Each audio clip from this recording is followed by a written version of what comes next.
এক ব্যক্তি ছিল, সেই ব্যক্তি হচ্ছে দুটো মেয়ে ছিল, তার দুটো ছেলে ছিল। তো অনেক একটা অভাবের কারণে চলে যেত, তো অনেক অভাবের কারণে বাড়তে দিন চলতো না। তারপরে কি করতো, উনি বিদেশে আসার প্রোগ্রাম করলো, বিদেশে আসার প্রোগ্রাম করলো, তো সে বিদেশে যাওয়ার মতো পরিস্থিতি তৈরি করে ফেললো। তো সেই মানুষটা এমন একটা অভাব যে বিদেশে হলে কাটবে না। তো সেই মানুষটা বিদেশে আসার পরে যাই হোক অনেকটা অর্থনীতি অনেকটাই তৈরি করলো।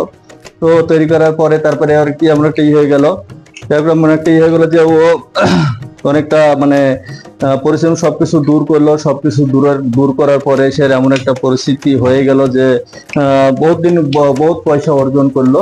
বহুত পয়সা অর্জন করার পরে সে মানে অনেক কি, এটা লম্বা একটা কাহিনী হয়ে যাবে, তো ছোট কাহিনীর মধ্যে শেষ করতে চাই। তো অনেকটা হয়ে গেছে, অনেকটা বহুত বছর পয়সা উন্নতি সবকিছু করে দিল, করে দেওয়ার পরে ওই মানুষটা এমন একটা পরিস্থিতি ছিল যেটা কাটালি পরে পরিবারকে ছেড়ে সবকিছু ছেড়ে যে মানুষটা বিদেশে থাকলো। তারপরে হচ্ছে মানুষটা এমন এমন একটা সিস্টেম হয়েছিল যে অনেকটা পয়সা ইনকাম করার পরে তারপরে উনি বাড়ি যাওয়ার প্রোগ্রাম করলো, ওনার টিকিট ফি সম্পূর্ণ রেডি হয়ে যায় যে উনি বাড়ি যাবে। প্রায় অনেক বছর ছিল, অনেক মেয়ের বিয়ে ছেলের বিয়ে সব এখান থেকে দেওয়া গেল, মানে এত লং টাইম ছিল, তো পরিবারের সাথে বিতাতে পারেনি, অনেকটা কষ্ট চাপে নিয়েছিল।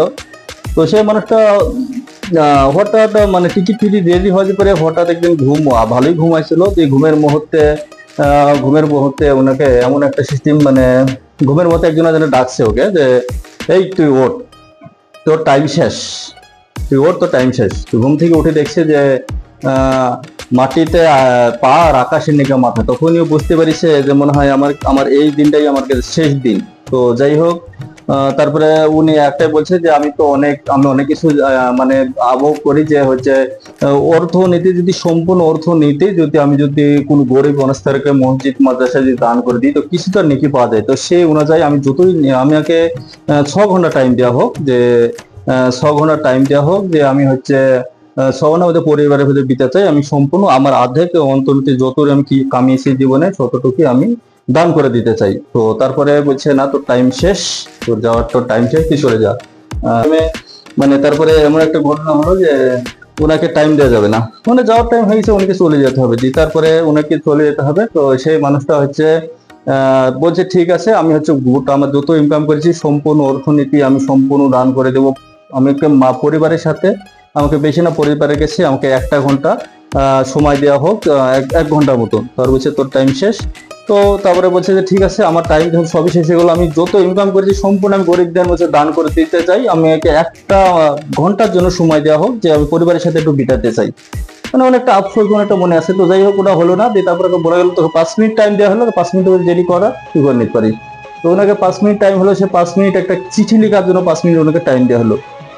হাজির আল্লাহ সাল্লাম ওকে 5 মিনিট টাইম দিল, সে টাইমটা একটা চিঠি লেখার জন্য। সে চিঠিটা লিখলো। সেই চিঠিটা হচ্ছে এমন একটা চিঠি ছিল, তো চিঠিটা লেখার সময় চোখ দিয়ে পুরো পানি ঝরছে। চিঠিটা ওর এমন ভাবে লিখছে, সেই চিঠিতে লেখা ছিল, সেই চিঠিতে একটা মেসেজ দিতে চাইছিল যে জীবনে মানুষের পয়সা ইনকাম করো, সবই করো, জীবনে মানুষের পয়সা ইনকাম করো, টাকা ইনকাম করো, অর্থনীতি সবই তৈরি করো, কিন্তু পরিবারের সাথে বিতানোর চেষ্টা করো। কারণ এমন একটা দিন চলে আসবে তুমি পরিবারের সবকিছু টাকা পয়সা সবই ইনকাম করবে, কিন্তু পরিবারের সাথে বিতানিটা তোমার সারা বছর ধরে আফসোস থেকে যাবে।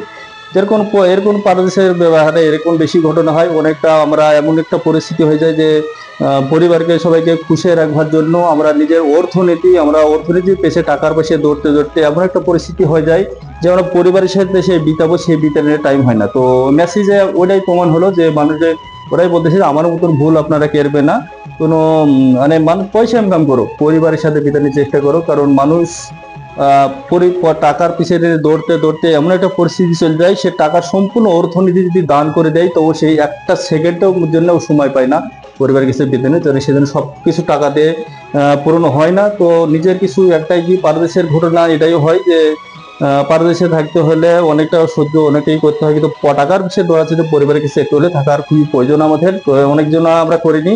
তো পারদেশের এটাই হচ্ছে আসল ঘটনা। তো পারদেশের এটা গল্প আছে। তো যাই হোক আপনারা যারা বিদেশে থাকবেন, তো এটা হচ্ছে মানুষের চেষ্টা করবেন পরিবারের কাছে বিতানো। মানুষের জানি যে অভাব কারণেই মানুষ থাকতে পারে না, কিন্তু চেষ্টা করতে হবে পরিবারের সাথে বিতানে। তো আমাদের গল্পটা কেমন ছিল আপনারা কমেন্টে জানাবেন। আর হ্যাঁ, এটি গল্প হলো, এটা কিন্তু একটা বাস্তব কিন্তু বাংলাদেশের কাহিনী। তো সব ভালো থাকবেন।